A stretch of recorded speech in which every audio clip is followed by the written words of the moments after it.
اس بڑھیا کی دعا کیسے قبول ہوئی؟ جب اللہ تعالیٰ دعا قبول کرتا ہے تو اس کے لیے اسباب بھی مہیا کر دیتا ہے، مگر کیسے؟ وہ گاڑی سے اترا اور بڑی تیزی سے ہوائی اڈے کی جانب لپکا۔ جہاز اڑنے کے لیے تیار تھا اور اسے ایک کانفرنس میں شرکت کرنی تھی جو اسی کے اعزاز میں دی جا رہی تھی۔ جلدی جلدی جہاز میں پہنچ کر اپنی مقررہ نشست پر بیٹھا اور ابھی جہاز اڑنے کے بعد کچھ ہی دور گیا تھا کہ اچانک اعلان ہوا۔ آسمانی بجلی کے کڑکنے، تیز اور طوفانی بارش کی وجہ سے انتظامی آلات میں خلل واقع ہو گیا ہے، لہٰذا جہاز کو نزدیک ترین ہوائی اڈے پر اتارا جا رہا ہے۔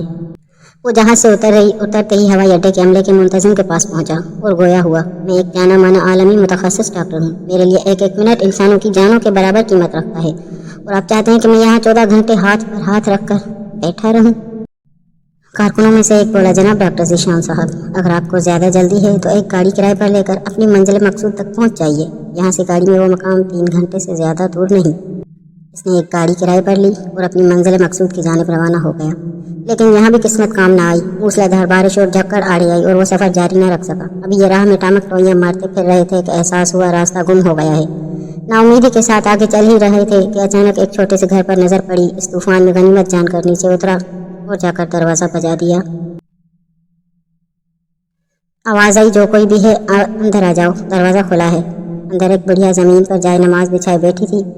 اس نے کہا، ماں جی اجازت ہے میں آپ کا فون استعمال کر لوں؟ بڑھیا مسکرائی اور بولی، بیٹا کون سا فون؟ یہاں تو نہ بجلی ہے نہ فون، لیکن تم بیٹھو، سامنے چائے رکھی ہے، پیالی میں ڈال کر پیو، تھکن دور ہو جائے گی، اور کھانے کو بھی کچھ نہ کچھ رکھا ہوگا، کھا لو تاکہ اگلے سفر کے لیے بدن میں طاقت آئے۔ ڈاکٹر نے بڑھیا کا شکریہ ادا کرتے ہوئے پیالی میں چائے ڈالی اور پینے میں مشغول ہو گیا، جبکہ بڑھیا نماز و دعا میں مشغول تھی۔ اچانک بجلی کودی تو اس کی نظر میں پڑی اس بڑھیا کے جانماز کے بغل میں ایک بچہ کمبل میں لپٹا پڑا ہے، جسے وہ تھوڑی دیر بعد ہلاتی جا رہی ہے۔ جب کافی دیر بعد بڑھیا نماز پڑھ کر فارغ ہوئی تو ڈاکٹر نے کہا، میں آپ کے اس اخلاق و لطف و کرم کا نہایت ہی مشکور ہوں ماں جی، میرے لیے بھی دعا کیجیے، آپ کے اخلاق و حسن اس بات کی خبر دیتے ہیں کہ آپ کی دعا ضرور قبول ہوگی۔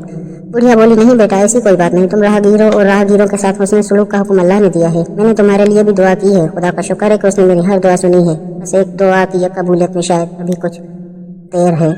ڈاکٹر نے پوچھا، کون سی دعا؟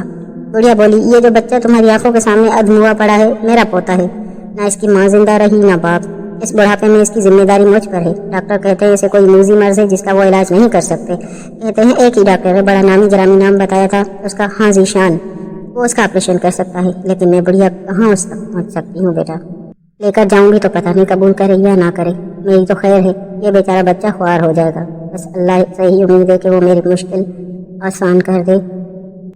ڈاکٹر کی آنکھوں سے آنسو نکل رہے ہیں، وہ بھرائی ہوئی آواز میں بولا، خدا کی قسم آپ کی دعا نے ہوائی جہاز کو نیچے اتار لیا، آسمان پر بجلیاں کو دعا دی، مجھے راستہ بھلوا دیا تاکہ میں یہاں تک کھینچا چلا آؤں۔ خدا کی قسم مجھے یقین نہیں آتا کہ خدا ایک دعا کو اس طرح قبول کر کے اپنے بندے کے لیے یوں اسباب فراہم کرتا ہے۔ سبحان اللہ یا رب العالمین۔